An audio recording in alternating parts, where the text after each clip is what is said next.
আচ্ছা এবার জিত জিত কে দেখ এটা দেখ কিরম করেছে। জিতকে সপাটে চড় সত্যজিতের, কর্ণর মুখোশ খুলল পরশুরাম। তটিনীকে দেওয়া কথা কি রাখতে পারবে? টাকার অহংকার নাকি সততার জয়? দর্শক বন্ধুরা, পরশুরাম ধারাবাহিকে এবার এসে গেল এক চরম নাটকীয় মোড়। একদিকে কর্ণ চ্যাটার্জি ভালো মানুষ সাজার চরম নাটক করছে, আর অন্যদিকে রাগের মাথায় জিত মুখার্জিকে সপাটে চড় মারতে তেড়ে গেল স্বয়ং সত্যজিৎ। কিন্তু হঠাৎ কি এমন ঘটল মুখার্জি বাড়িতে? কেন জিতের হাত থেকে টিফিন বক্স ছুঁড়ে ফেলে দিল সত্যজিৎ? আর পরশুরাম কিভাবে জিতের অফিসের রেড করিয়ে তার অহংকার মাটিতে মিশিয়ে দিল? জানতে হলে ভিডিওটি একদম স্কিপ না করে শেষ পর্যন্ত দেখুন, কারণ আজকের পর্বের পরতে পরতে লুকিয়ে আছে ফাটাফাটি চমক। বন্ধুরা, পরশুরাম ধারাবাহিকে আজ যে আগুন জ্বলল তা সহজে নিভবে না। কর্ণ চ্যাটার্জি, হ্যাঁ সেই ভণ্ড কর্ণ, এখন একেবারে সাধু সাজার আপ্রাণ চেষ্টা করছে। তটিনীর মন পেতে সে নাকি এক্কেবারে ভালো হয়ে গেছে। কিন্তু সত্যজিৎ মুখার্জি আর আমাদের পরশুরাম কি এত সহজে বোকা বনার পাত্র? মোটেও না। পরশুরাম সোজা বাজারের এক অদ্ভুত লিস্ট ধরিয়ে দিল কর্ণের হাতে। চন্দ্রমুখী আলু থেকে ভেটকি মাছ, লিস্ট দেখে কর্ণের তো চোখ কপালে।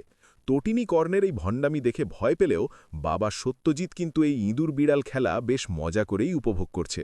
আর পরশুরাম, সে তটিনীকে কথা দিয়েছে সে হয়তো কোনো অবতার নয়, কিন্তু একজন সাধারণ মানুষ হয়ে সে ঠিক সত্যজিৎ বাবুকে রক্ষা করবে। অন্যদিকে মুখার্জি বাড়িতে শুরু হয়েছে আরেক কুরুক্ষেত্র। সত্যজিৎ এখন দামি ব্র্যান্ডের জামা ছেড়ে সাধারণ সস্তার পোশাক পরেছে। এতে জিত আর তার স্ত্রীর তো চক্ষু চড়ক গাছ। জিতের তো সোজা কথা, এসব সস্তার জামাকাপড় পরা বন্ধ করো। কিন্তু তটিনীর মা নন্দিনী আজ বড্ড খুশি। টাকার চেয়ে তার কাছে স্বামীর এই শান্তি আর সততা অনেক দামি।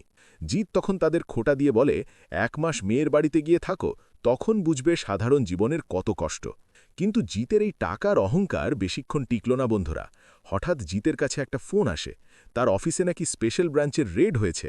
আর এই কাজটা কে করিয়েছে জানেন? স্বয়ং পরশুরাম।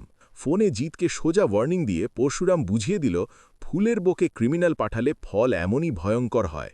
আর এরপরই আসছে আগামী পর্বের সেই মহা ধামাকা। খাবার টেবিলে গাছপাঠা নিয়ে জিতের খোঁটা দেওয়া কিছুতেই সহ্য করতে পারল না সত্যজিৎ। রাগের মাথায় জিতের হাতের টিফিন বক্স এক ধাক্কায় ফেলে দিয়ে সোজা চড় মারতে তেড়ে গেল সে। এবার কি হবে?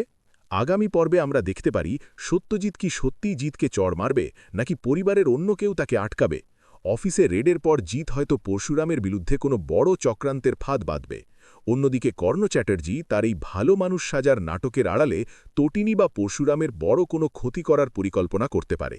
নন্দিনী কি পারবে তার কথা মতো কর্ণকে উচিত শিক্ষা দিতে? আপনাদের কি মনে হয়, কর্ণ চ্যাটার্জির এই ভালো মানুষ সাজার নাটক আর কতদিন টিকবে? সত্যজিৎ যেভাবে জিতকে চড় মারতে গেল, এটা কি তার ঠিক কাজ হলো, নাকি সে নিজের বিপদ ডেকে আনল? জিতের অফিসে রেড করিয়ে পরশুরাম কি ঠিক শিক্ষা দিয়েছে? আপনাদের মতামত জলদি কমেন্ট করে জানান। বন্ধুরা, পরশুরামের এই টানটান উত্তেজনার পর্বগুলো নিয়ে আপনাদের মতামত আমাদের কাছে খুব দামি। ভিডিওটি যদি একটুও ভালো লেগে থাকে আর গল্পের পরবর্তী আপডেট সবার আগে পেতে চান, তাহলে চ্যানেলটি এখনই সাবস্ক্রাইব করে বেল আইকনটি বাজিয়ে দিন। একটা ছোট্ট লাইক দিয়ে আমাদের উৎসাহিত করুন, আর আপনার সিরিয়াল প্রেমী বন্ধুদের সাথে ভিডিওটি প্রচুর শেয়ার করুন। দেখা হচ্ছে পরের ভিডিওতে নতুন কোনো ধামাকার সাথে। সবাই খুব ভালো থাকবেন, সুস্থ থাকবেন। ধন্যবাদ।